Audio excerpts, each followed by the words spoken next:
こんにちは。整理収納アドバイザーの七尾明子です。今回はたくさんの衣装ケースに小物を詰め込んでしまっているお宅のお片付けビフォーアフター事例についてご紹介します。このチャンネルでは収納や片付けを中心とした暮らしに役立つ情報を発信していきますので、ぜひチャンネル登録をよろしくお願いします。今回お伺いしたのは 3LDK のマンションに2歳、0歳のお子さんと4人家族でお住まいのお宅です。3部屋ある洋室のうち、リビング横の部屋は家具などを何も置かず、夜寝るときに布団を敷いて寝室としてお使いになっていて、玄関側左側の洋室はご家族のクローゼットルーム兼洗濯室としてお使いになっているこちらのお宅。今回ご相談いただいたのは玄関側右側の洋室で、こちらは難度兼書斎としてお使いになっています。使用頻度低めの小物類を衣装ケースやラックを使って収納されていましたが、物が多すぎてどこに何があるかわからずごちゃついてしまうことにお悩みでした。まずこちらが一番お悩みの衣装ケースです。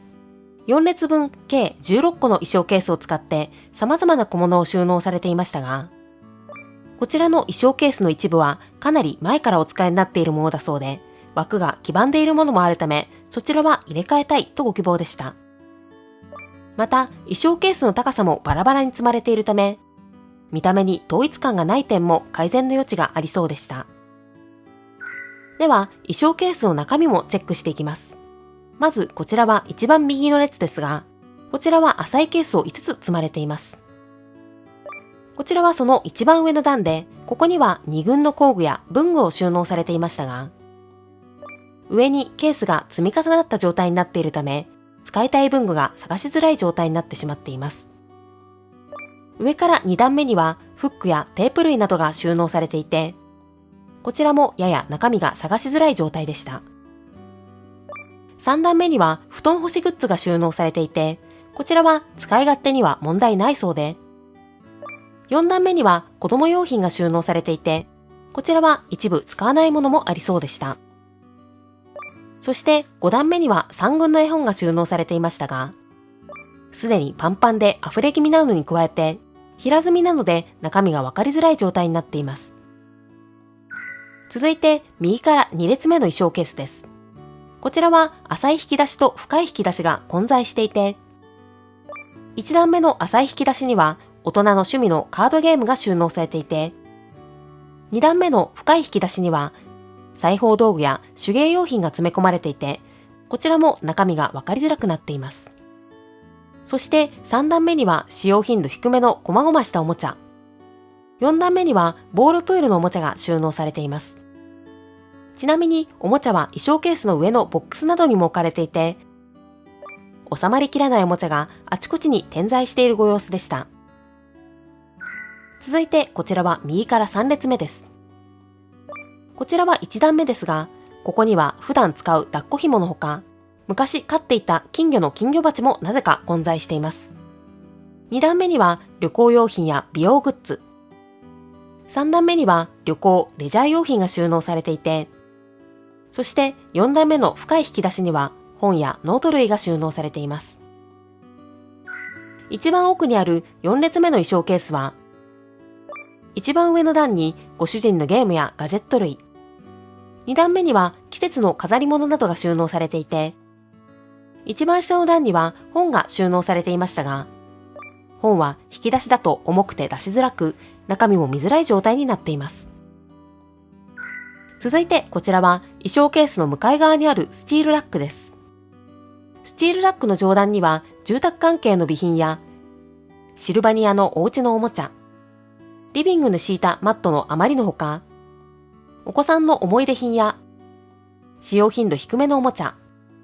ひな人形や5月人形などの季節の飾り物が収納されていましたが、意外と場所を取ってしまっていたのが袋類や収納用品です。収納用品は使わなくなったものや余ったものだそうで、こちらは見直しの余地がありそうでした。そして一番下の段にはかさばる季節家電やベビーインベッドなどが収納されています。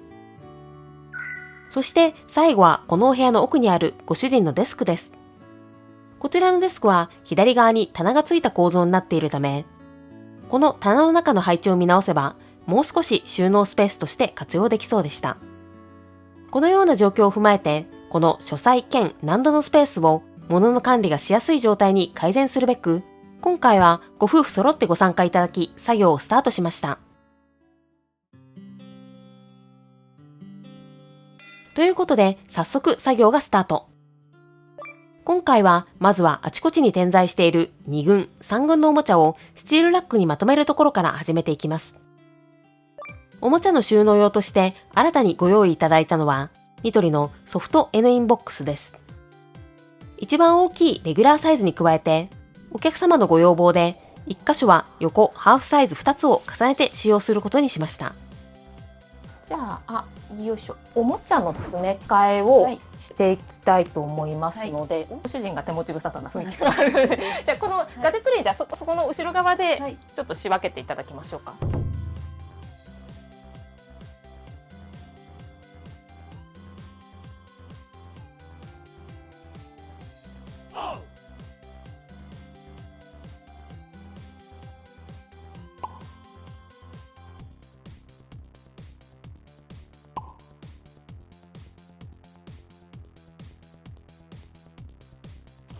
そうしましたら、次この枠を、組み替えていきたいので、一旦じゃあちょっとこの引き出し全部出して、廊下とかに一回よけて、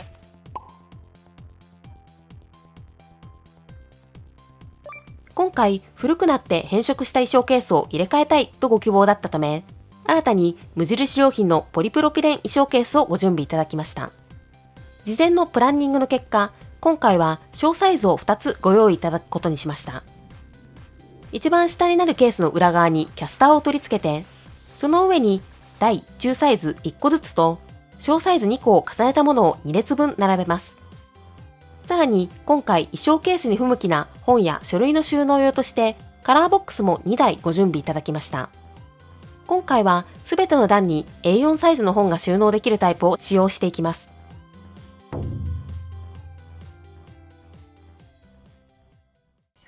じゃあ、本関係ですね、それをじゃあ持ってきていただいて、本とかノートとか、でじゃあその詰め替えをじゃあご主人にやっていただきましょうかね。多分本関係はお子さん関係を多分こっち側にしていただいて、なるべくその大人が使うものをこっちのデスク寄りがいいかなというふうに思うので、私はよいしょ、文具工具とか、見て分かりそうなものをやっていくので、じゃあ裁縫道具ですね、裁縫道具は多分この中サイズに入れるっていう目標だったと思うので、ちょっとここで、詰め替えていきましょう。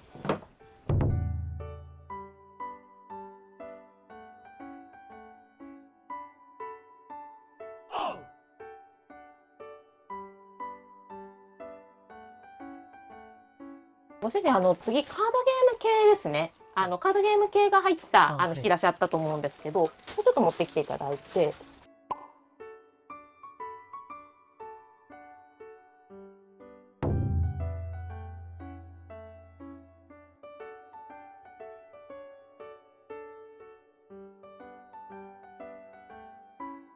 続いて、意外と量がある飾り物についても整理していきます。今これ本当に季節の飾りっぽいものと、そうじゃない飾りとが結構混ざってると思うんですけど、季節の飾り系を1個にまとめたいなというのと、あとこの辺ですよね。これを、どこまで残すかなんですけど、ちょっとこれ見ます。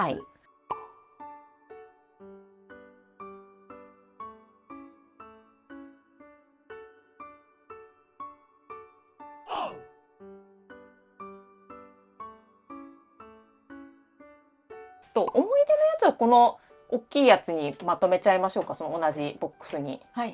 れに入れちゃうと高さ入らないです。多分全体的に下げれなくはないけど、ご主人をちらっと見てしまう大変そうやなっていう。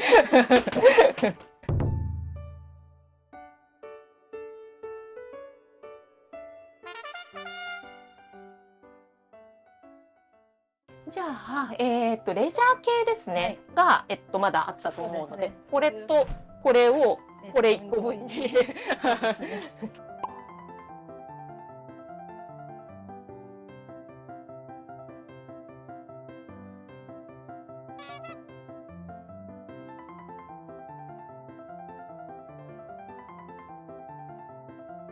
整頓結構されてるお宅だとは思うんですけど、とは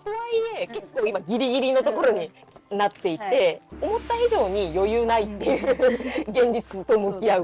わなければいけないという、ちょっとでも増えちゃうと、もう秒で溢れるっていう、何かこう今後もし物増やすってなったらどれかと入れ替えにしないともう無理っていう。あとどこまでその将来的なことを考えた時に、衣装ケースに頼るかっていうのはそうなんですよ。ゆくゆくそのね、ここは子供部屋になる可能性もあるってことを考えた時に、そんなに衣装ケース使わんやろみたいなところもあったり、はい。どこかじゃあ別の場所に持ってかなきゃいけないってなると、じゃあどこなんだろうみたいな風になるので。じゃあ最後紙袋系ですかね、紙袋と収納用品のどれ残すかっていうところで、使える枠は1マス分ですというふうに考えた時に、優先的に残したいのは、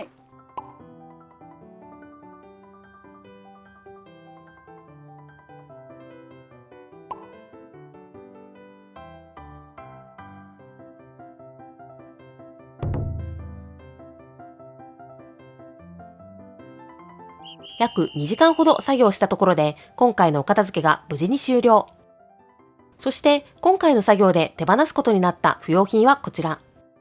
衣装ケースは一部新しいものに入れ替えましたが、もともと16個あったものを8個にまとめることができました。では早速今回のビフォーアフターの様子をご覧ください。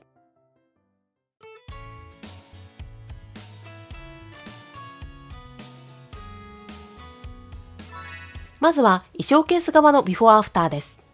バラバラだった衣装ケースが統一され、数も減らしたことで以前よりスッキリしました。どこに何があるか分かりづらい状態になってしまっていた引き出しは、ドライバーやメジャー、針や布バサミなどの道具を収納するスペースとして役割を整理。お手持ちのケースも活用しながら、どこに何があるか分かりやすく仕切りました。テープやフック類が混在していた引き出しも、ケースで仕切りながらテープ類のコーナーやパーツ類のコーナー、そしてフック類のコーナーとさらに細かいカテゴリーで分けて収納し直しました。右側2段目にはよく使う布団干しグッズを配置。そして3段目は裁縫関係の材料をなるべく中身がわかるように立てて収納して、4段目の深い引き出しにはレジャー用品をまとめました。右から2列目の2段目には比較的出し入れがある飾り物を収納。そして3段目には子供用品。4段目にガジェット類を収納しました。また、ケースに平積みすると中身がわかりづらく、重さがあるため引き出しづらくなってしまっていたお子さんの絵本や大人の本、ノート類は、新たにご準備いただいたカラーボックスに移動。カラーボックス右側の上2マスにはお子さんの絵本類を収納。一番下の段にはリビングにあったご家族共用の使用頻度低めの書類を収納して、左側のカラーボックスには大人が使うノート類や本を収納しました。ちなみにもともと衣装ケースに入っていたカードゲーム類は、お手持ちのカゴに入れ替えてデスク横の棚に移動しました。